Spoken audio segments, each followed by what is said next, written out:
Welcome back to another Isolation Cast, Voices from Quarantine. We're a couple weeks in for a lot of people, and so I want to keep bringing you some laughs, some quizzical questions, and maybe a couple cringes along the way. But there's nothing cringy about today's guest. He's been on my other show. I've been on his show. We've been on our buddy's show. It's Showception. Matt Storm, a.k.a. Stormageddon, welcome to Isolation Cast. I'm happy to be here. Thank you for having me.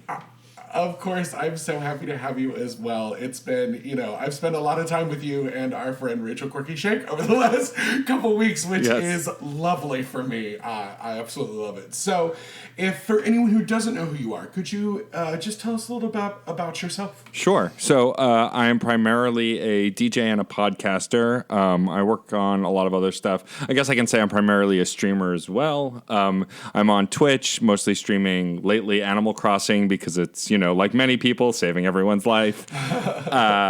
But you can also find me, you can find all of my stuff on my Twitter, but the big thing I'm doing right now is a lot of podcasting, but I was also a DJ and burlesque host for a while, though there's not a ton of that right now.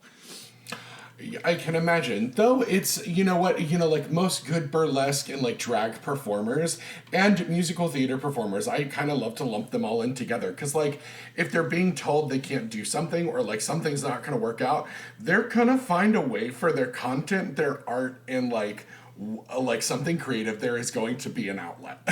Yeah, they will totally. find a way. For sure. So why don't we talk about a little bit about what you are doing as, a creator or whatever to kind of create during this time to kind of get through the hours of isolation and being, socially distanced. So this may come as a shock to you, knowing me as well as you do, but having 4 podcasts, I've been recording a lot of podcasts. Great. So my main shows, the 4 shows that I do, are still going along. I've actually been able to bank a bunch of episodes, which has been really exciting because most of those shows have been living week to week or bi-weekly, as it were, recording as necessary. And so especially the 3 certain POV shows, Fun and Games, Reignite, and Screen Snark, I had trouble banking episodes just because of conflicting schedules. But as we're all home, we've been able to get ahead, have some guests, people that we've been wanting to have that we couldn't make work. And then for my main interview series, that I used to bank all the time, then kind of caught up. And so I'm starting to bank that as well. And also getting to chat with people that otherwise I might not have been able to chat with just because they would be so busy due to having a ton of stuff to do. The thing that I'm really proud of that I'm doing is a good friend of mine named Angelique Roche, who is the host of Marvel's Voices. She's worked at both Marvel and Sci-Fi. She's a presenter and a podcaster. She's doing something called Creative Quarantine, where it's a daily live stream every day at 3, except Tuesdays, which are at 2 because we like alliteration. And she's bringing all kinds of creatives on to talk about how to survive in an isolated time, how to create in an isolated time. It's not unlike this show is trying to not only bring out the voices of those who can't maybe create otherwise, but it also is a face-to-face chat via video where you can interact, and so people can feel part of something every day. And so I'm not hosting that show, but I am the audio producer for that show, one of them. I'm producing it with my spouse. Actually, it's the first thing we've ever produced together, which is kind of really exciting. And yeah, it's a daily live stream, and then I'm making sure that the daily live stream goes up as a podcast the very next day. Awesome. Angelique will do a little intro. We have a little outro. We're still figuring out theme music stuff, but it's a really quick and dirty show. Like, the purpose of this was to get the conversation going, not necessarily polish it. Like, one of our early guests was James M. Eigelhart, who is amazing. Love him. He was a delight, super sweet. We had an episode with Stacey London. Our first episode was with Anthony Rapp. Like, we've just done a ton of... Wow, that is an impressive lineup. And so, yeah, it's all Angelique. She has these great connections just being around in the theater world. And actually, as of when we're recording, it just got announced we joined the Broadway Podcast Network as an audio show. Congratulations. That's amazing. That's huge for, like, y'all have been, like a week and a half you've been out? We started on Monday. That is... Wow. Yeah. Wow. Congratulations. That is incredible. Thank you. That is absolutely amazing. And so like that's been my baby this week, just because it's unlike anything I've ever done before. Especially since I'm a nitpicker and I like to perfect things, and so the idea of putting something out raw that's just the audio of this video is really exciting. But Angelique is an incredible host, and she has these very candid and kind conversations with these people who either have families or don't have families, or whatever, like how their lifestyle is changing. Like with Anthony Rapp, we talked about Discovery season 3 and how it's pretty much done, and how he's excited to share that, and how they're not sure what the future looks like for the show, not necessarily just because of whether things get renewed, but just because with the quarantine, it knocks everything out of whack. Right, absolutely. That's absolutely amazing. So, where can everybody find that online? Because I want to start listening. That's brilliant. So the video version you can find on AngeliqueRoche.com/creative quarantine, and there's a link to the YouTube live stream pages, and so you can watch that every day in the afternoon. If you can't watch the video, then you can find the audio on Broadway Podcast Network, which is, I think, just BroadwayPodNetwork.com, I think. If you just Google Broadway Podcast Network. And then you can also find it. We're on iTunes, Google Play, Spotify, Stitcher, and we're going to be on the rest of the platforms hopefully by early next week. So, Amazing. I highly recommend it. It's a cathartic conversation, and Angelique also happens to be friends with a lot of these folks, so it's just like friends catching up in a candid way to bring you into what it's like to live through something like this, because it's new for everyone. And it's the reason I think, and I don't want to put words in her mouth, but the reason I think she wanted to do it daily is because we don't know what this is going to be like 3 months from now. Let's chat with people as it's happening, because it changes so much every day. Yeah, I feel that, because I wasn't sure kind of what the forecast of the show. I was going to do it daily, I was going to do it weekly, and so like going 3 times a week, and then if we keep going, I think I might go daily. But it's just been one of those things that what we're experiencing on Tuesday is going to be so different than what we're experiencing the following Tuesday if it were to come out a week later. Yeah.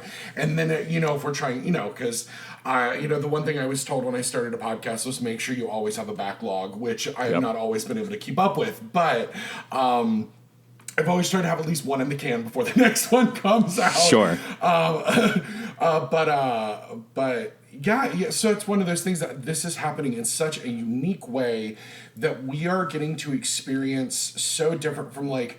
It's different than every time we've gone to war or we've had a natural disaster or something where we are being updated by the news constantly. We are trying to watch the news in a way that is pragmatic and healthy. Yeah. But I think what's happened with this is we're looking to each other for daily updates and for affirmation and for just that I'm freaking out right now. I need to make sure that others are okay and also freaking out and trying to have some normalcy, but that it's okay to freak out. Because I think in these times, everybody's just like, oh, girl, just stay calm. We're fine. Just stay indoors, wash your hands. We're good.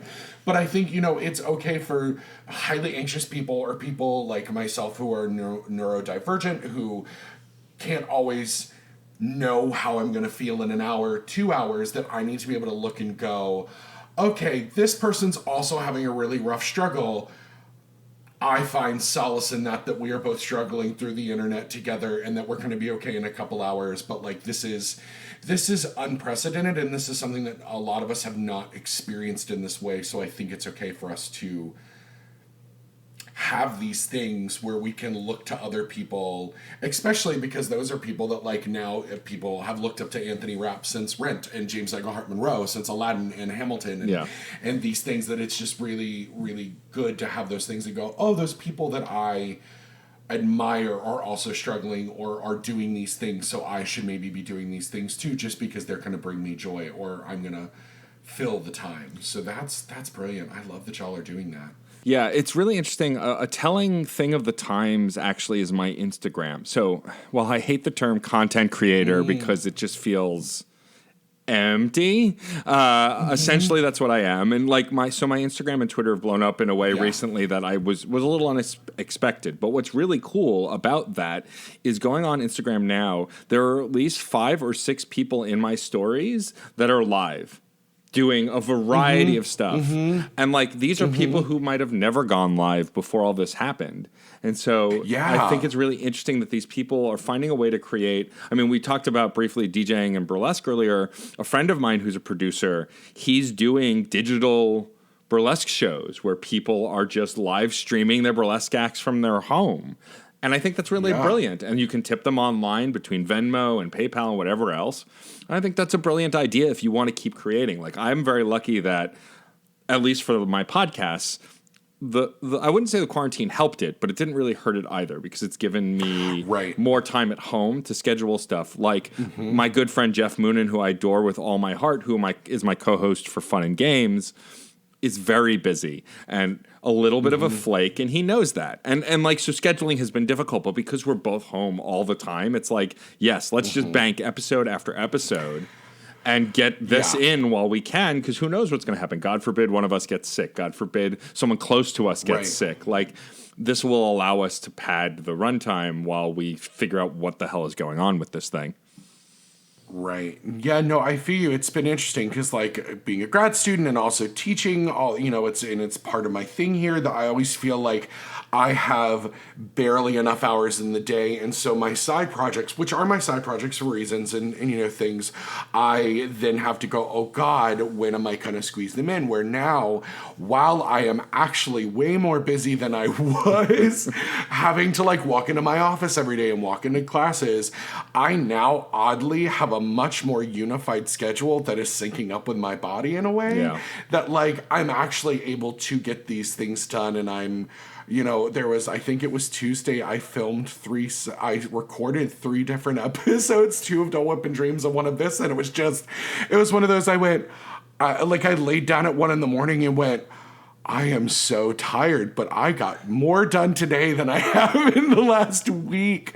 So it's just so strange. But yeah, it's so nice to also see about Instagram, because I tried to do the let's do a Disney Instagram. Let's try to get as many followers as I can. Let's try to get a little clout just to see how Instagram worked.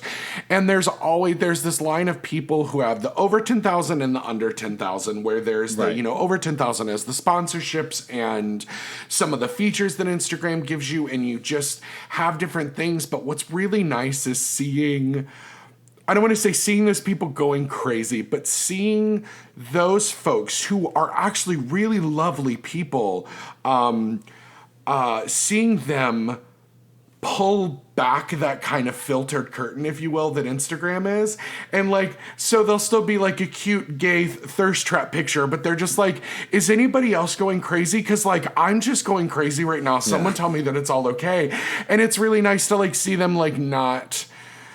It's nice to see everybody going live and just having a conversation and like playing trivia with each other. Like the amount of Disney trivia that I've just watched, like the Phantom of the Opera through Instagram. One, because I always think it's a little unfair when I go in and try to play Disney trivia, even with Disney people, because I am a mutant.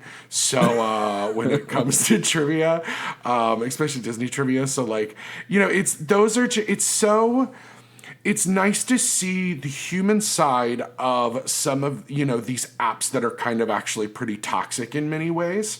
And also just seeing like the change in, I'm an old dude that downloaded TikTok a couple weeks ago, and it's just silly fun to watch, and it's fun to have and kill some time. But even seeing the shift in content there in the last few weeks, you can tell there is pre-quarantine content and post-quarantine content, and it's nice to see, actually, at the end of the day, all of the things. And also just seeing that, like, while maybe movie stars singing Imagine wasn't what we all needed, seeing Kristen Chenoweth Lysol her house while singing the highest notes possible is so quirky and weird, but it's really, it's a connection.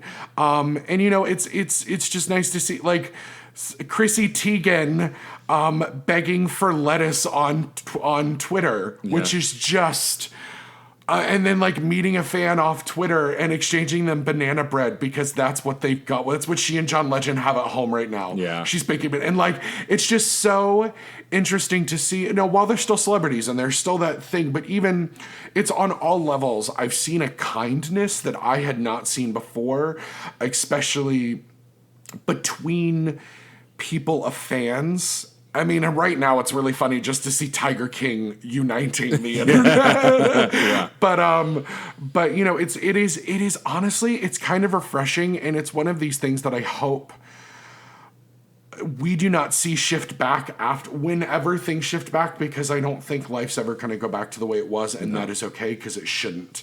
But it's really nice to honestly have this consistency of podcast and like digital content that people are able to create. It's also been nice because I follow a couple YouTubers and things. It's nice to see them be human again and create content and like see YouTube release the range just a little bit. Yeah. Because, you know, there were even people like, I've loved following Mamrie Hart and Hannah Hart for years, but a lot of their content, even in just of what YouTube demands from them, is very sponsored. It's very curated in a capitalist, money-driven way. To just see them Skyping with each other and getting drunk and being silly again takes me back to like 10 years ago when a lot of these people were getting their YouTube start, which is really, you know, I ramble, but it's nice to see a lot of the preconceived notions and the bullshit that we've kind of created for ourselves on the internet pull away and see everybody as human again. Now, again, I hope this lasts. So, Matt, Storm, Yes. what are some things that are bringing you joy right now that have maybe nothing to do with your work, nothing to do with podcasts? They can, you know, deal with podcasts and things, but like, what are some things that you are finding absolute joy and solace in right now? I mean, there are a few things. As of last night, so over the last couple of days, I binge watched the rest of StevenUniverse Future. I won't spoil. I won't spoil anything, but I wish I could talk to Rebecca Sugar. Maybe someday I can, but like, I'm so thankful for this show in a way that I never imagined. And like, I understand why this show started off goofy on the heels of Adventure Time, and it was meant to be silly and ridiculous. But once the heart of it kicks in, which you could argue was always there, I became obsessed with Steven Universe in a way I didn't think possible. And like from the movie to StevenUniverse Future, which is a continuation but a different show, it is. Like, with the finale the other night, I felt this kind of completeness that I'd never really felt with a TV show before. Like, we always want more. Like with The Good Place, when it ended, I love The Good Place, and I still want more, even though the ending I thought was done perfectly, you know. And so for me to watch an animated show that immediately I understood, I enjoyed, and now am satisfied with the completion of, was really cathartic, especially right now. Besides Steven Universe, I've been playing a lot of Animal Crossing, like my co-host Rachel Quirky Shank. And like talking about social media a little bit, what I love about Twitter, which is my main form of social media at this point, because I curate the hell out of it. If you tweet about Trump, you say something racist, sexist, transphobic, you're gone. I block you. I don't need you. I don't care who you are, who you're friends with, how popular you are, done. And so that's helped my mental health, but also so many people that I know are playing this game and tweeting pictures of it because Nintendo smartly integrated Twitter and Facebook into the photo side of the Switch. Oh. So you can post directly from your Switch to Twitter or Facebook if you connect them. People are just sharing screenshots constantly, and it's all wholesome or ridiculous or silly stuff. And that's really given me a lot of joy. Other than that, I mean, honestly, hearing from other podcasters that I listen to all year round confront what's going on and talking about where they're at or why they're all recording from home or how it affects them means a lot, because, you know, a lot of my favorite podcasts are either comedy or video game related with some comedy in it. And like, so for example, one of my religiously listened to shows is called Waypoint. It's a video game podcast by Vice. And I've been listening to it for a long time. One of the hosts has always been remote, two of them actually, because they're not in New York with the rest. And one of them is a father of a young daughter, and he's at home. His wife's at home. His daughter's at home while they're recording. Usually his daughter is at school. And so towards the tail end of the podcast, his daughter comes in and asks for a glass of water. And he, kindly says, okay, right now? Can it wait just a few minutes? He's like, no, I want it now. And like, they have this dialogue on air on the podcast, and they leave it in, and it's really adorable. And it's one of those things where I love that. Like, I then tweeted at him, I'm like, thank you for leaving that moment in. It made me smile in a way unexpectedly. And he was like, we're happy that it provided joy. Like, I think it's just such a real moment. That's important to share right now, because I'm sure there are other parents who are at home with their kids trying to manage working from home and doing other things. And so those kinds of moments in the podcasts I love. So it was just really great to see these creators I love doing stuff and sharing stuff that's affected by what we're going through. I think it's impossible not to talk about it at this point. The other thing that's been giving me joy is, still making time to spend time with my spouse, watch TV together. We just watched the finale of Picard together. And, I know it's got a divide among Star Trek fans, but I loved Picard. I thought it was phenomenal. I thought it was well done. Also, on a personal note, I love Alison Pill so much. And for my favorite movie with her being Scott Pilgrim, to then see her in a role on this is so different. Which I know is, most of her roles have not been like Scott Pilgrim, but for me, it's just the dichotomy is really cool. But doing things like that, still making an effort to have a date night, even if we're still at home, take walks, things like that. But the thing I'm engaging with the most is easily Animal Crossing. It's just, there's something satisfying about putting on a podcast, putzing around a town, paying off a house, things we can't do in real life. The older millennial dream, honestly. It's so what fruit do you get on your island? I know that's been a big talk among folks, because I have not started playing yet. So I have pears. There's a selection of 4 different fruit. 5, I think. It's pears, peaches, cherries, oranges, or apples. And then everyone can get access to coconuts by going to one of the random islands you can go to. And the idea is also, if you bring that fruit back to your island, you can plant it and then grow that fruit tree. So, I have one tree of each fruit, whereas I have other friends who have rows and rows of trees of different fruits because they want to make money. There's.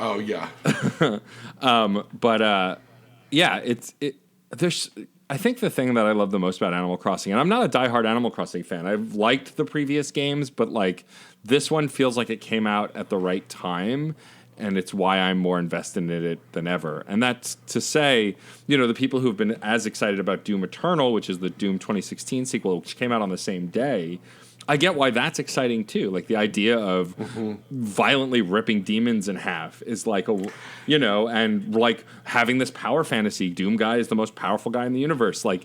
I get that too in this time. It makes total sense. Yeah. And even though I didn't buy it on day one, I do want to play it. But I needed something low key, but I totally get going the other direction, being angry and sad and wanting to just rip apart demons from hell on the planet Mars. I get it. Oh, hell yeah. Yeah, absolutely. And I thought, I think it's really interesting that, those were the 2 games that were released on the same day, and there have been memes about it for months. The best thing. Also, just that, Doom Guy and Isabel are, is that her name, Isabel?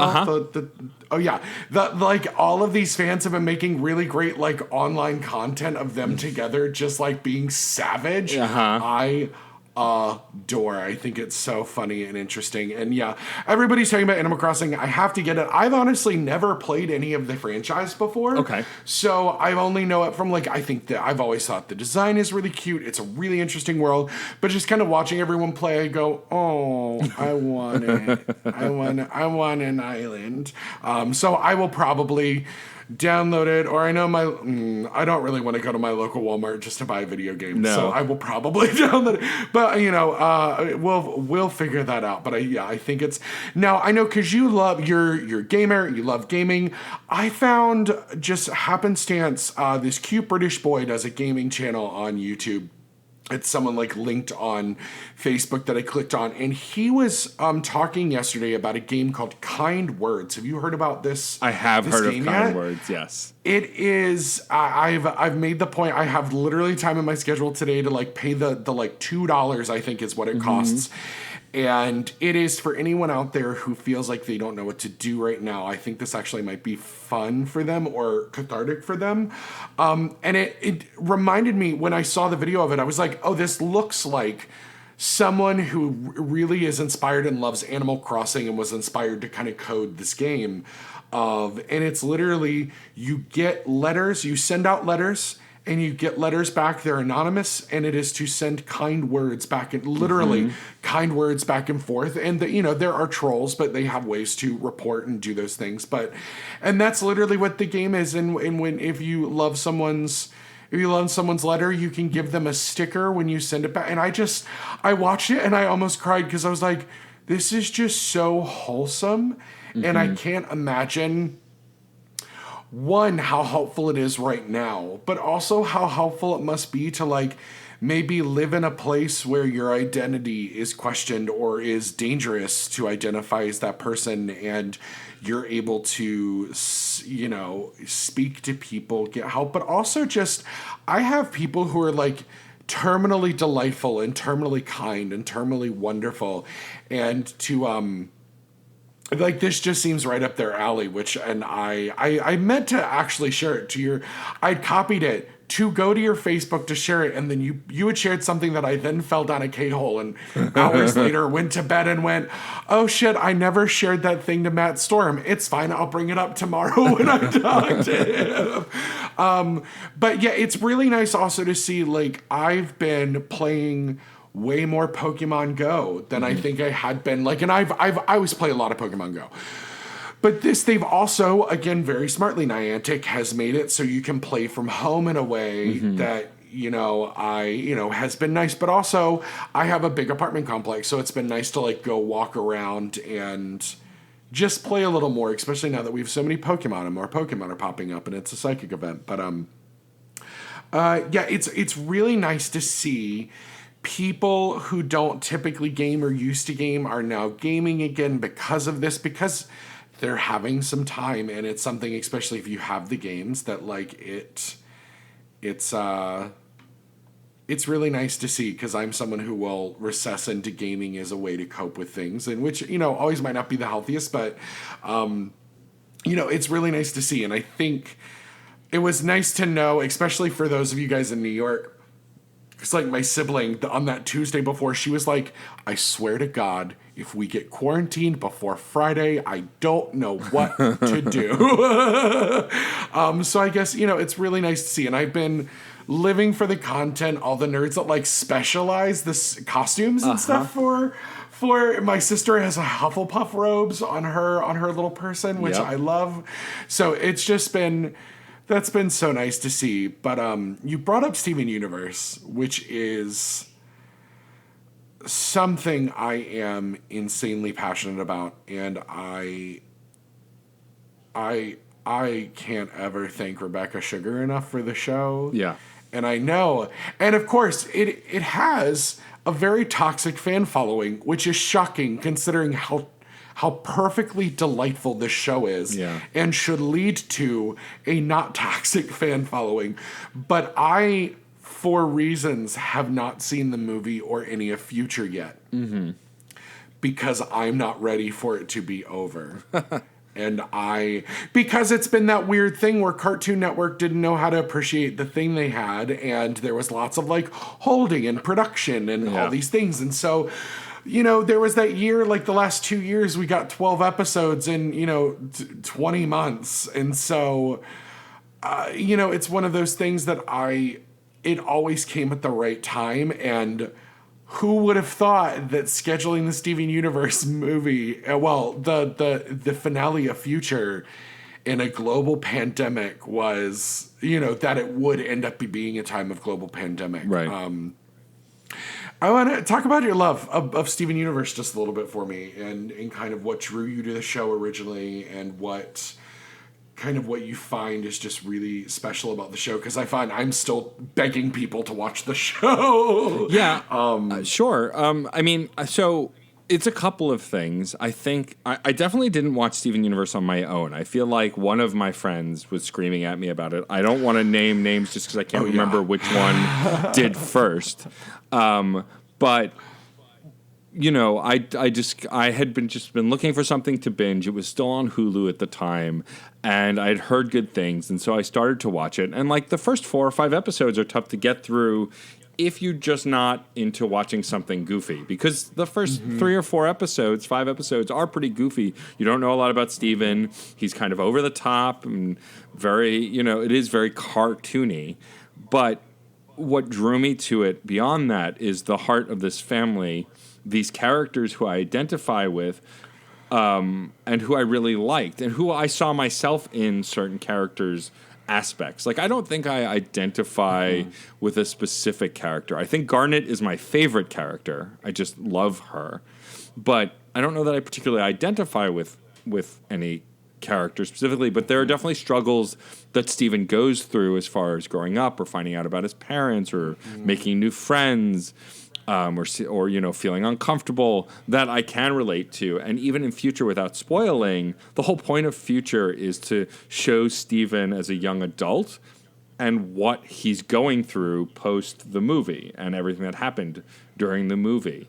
And I related to that a lot more because it did remind me at moments about my own adolescence and not knowing how to feel about my body or my personality or who I was. I mean, the music's phenomenal, and I'm a person who, of course, I love musicals, but I don't watch musicals a lot. Like, I'm happy to watch a musical once. I'm happy to see something live once and really dig it. Like, Hamilton was the first exception in a long time where I listened to a soundtrack over and over again. And I think that's because it's not just the nerdy U.S. history roots, but the hip-hop roots. Yeah. But that said, like, Steven Universe is one of the first shows with music in it in a long time that I've listened to the music outside the show. I go back to it. I visit it. I think, like, obviously an important part of the show is its queerness, right? And even the fact that it's not blatantly going, these relationships are queer, pay attention. It's just these relationships are, and you can understand them. They don't go out of their way to say, like, you know, Ruby and Sapphire are girls who fuse together to become the ultimate girl. Like, it's not about that, because they're not. They're crystal gems. The gender is not the important part. The important part, you know, or even, like, I think it's in the first Stevani episode where they you know, so maybe I'm remembering correctly, they ask if Stevani's a boy or a girl, and Stevani just goes, "I'm Stevani." Like, it doesn't matter. Yeah. Yeah. It's the importance of that Stevani, they are who they are, regardless. You know, I think that the show the thing that's fascinating to me about this show is every episode, with few exceptions like the finales, are 11 to 12 minutes long. Every single episode, except the movie, which is I think an hour maybe. And then I think the finale of regular Steven Universe before the movie was also maybe a half hour or an hour. But the rest of it is 11 minutes, and it's some of the best storytelling in a short amount of time that I've ever seen. Very few other shows can accomplish as much as this show has in such a short time, which is why I think it's so bingeable too. Because you can get through 3 episodes in the time it would take you to watch one episode of a half-hour show, or, you know, 4 episodes equivalent to a 45-minute show. Like, you know, and I think that also makes it really, really strong. And I don't even know if it's my all-time favorite show, but it's definitely an important show to me. I mean, if I had to pick a favorite animated show, it might still go to Gravity Falls, just because it hits the right buzzers that a show like that needs to. But Steven Universe is definitely up there as one of the most important shows I've ever watched. And yeah, I feel like I'm always yelling at other people to watch it, because you can't explain what this show is. People have to see it. Oh yeah.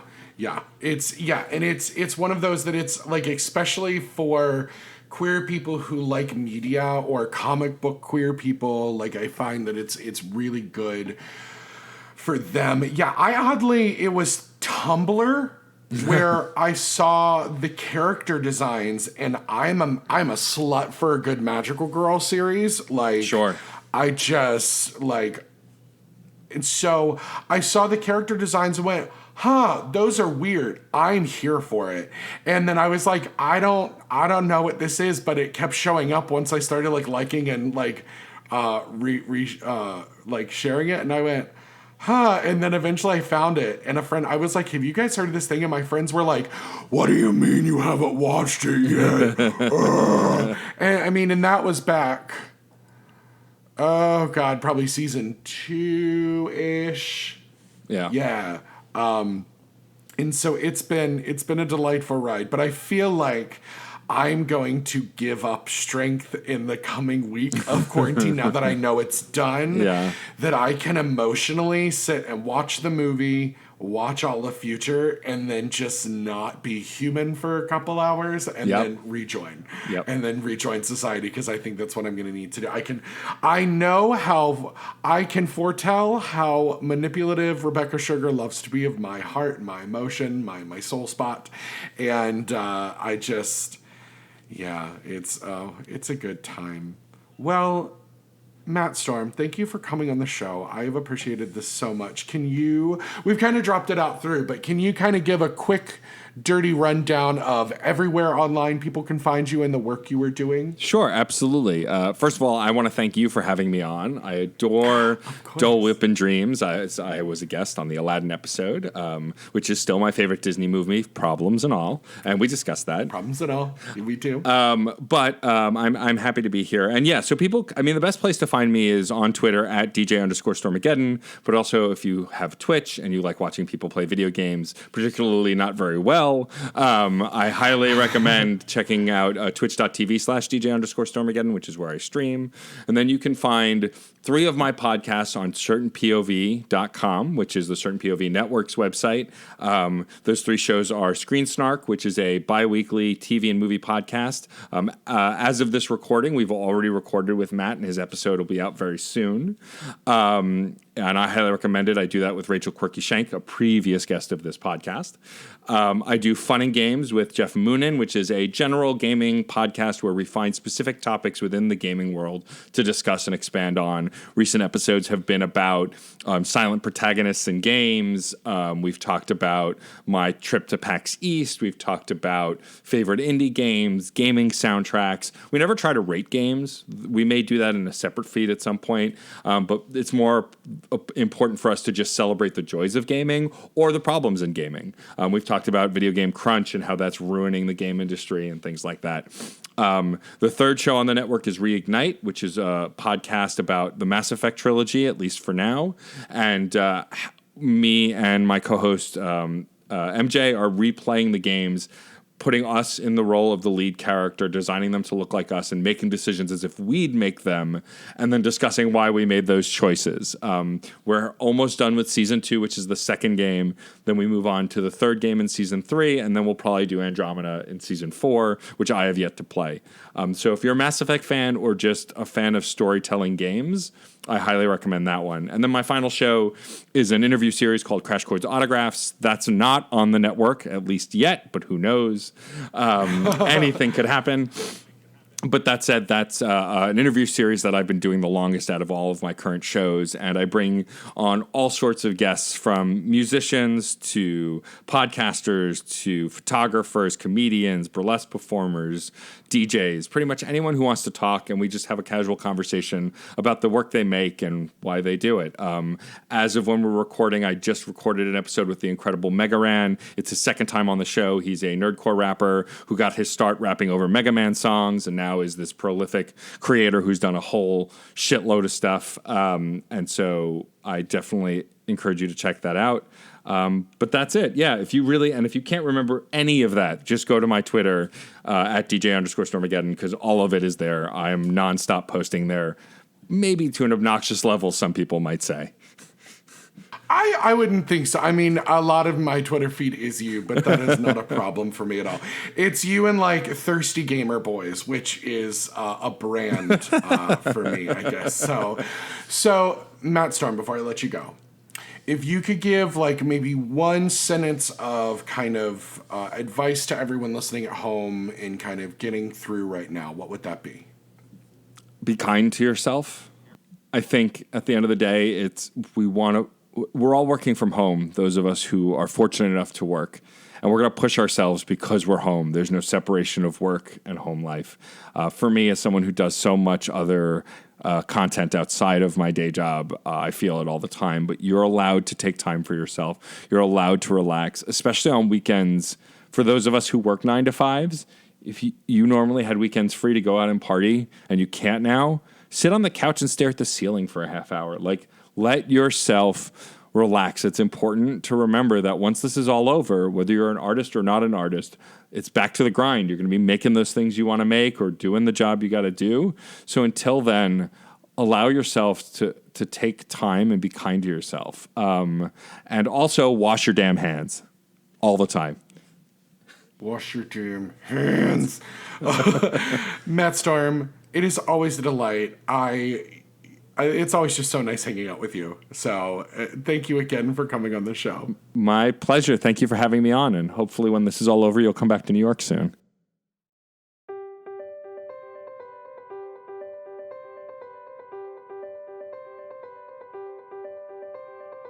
Thank you as always for listening to another Isolation Cast Voices from Quarantine. We couldn't do this without you, and I hope this is helping you get through. Find us as always on Facebook at Isolation Cast Voices from Quarantine or Dole Whip and Dreams Podcast. You can find us on our website at www.dolewhipandreamspod.com. You can find us on Instagram at Dole Whip and Dreams, on Twitter at Dole Whip Pod, or even on TikTok at Maddie Lime. Make sure to check out our YouTube, where all of our episodes are posted, for our first ever video cast with Amanda Spooner, the mind behind Year of the Stage Manager. Now, go out and find your joy.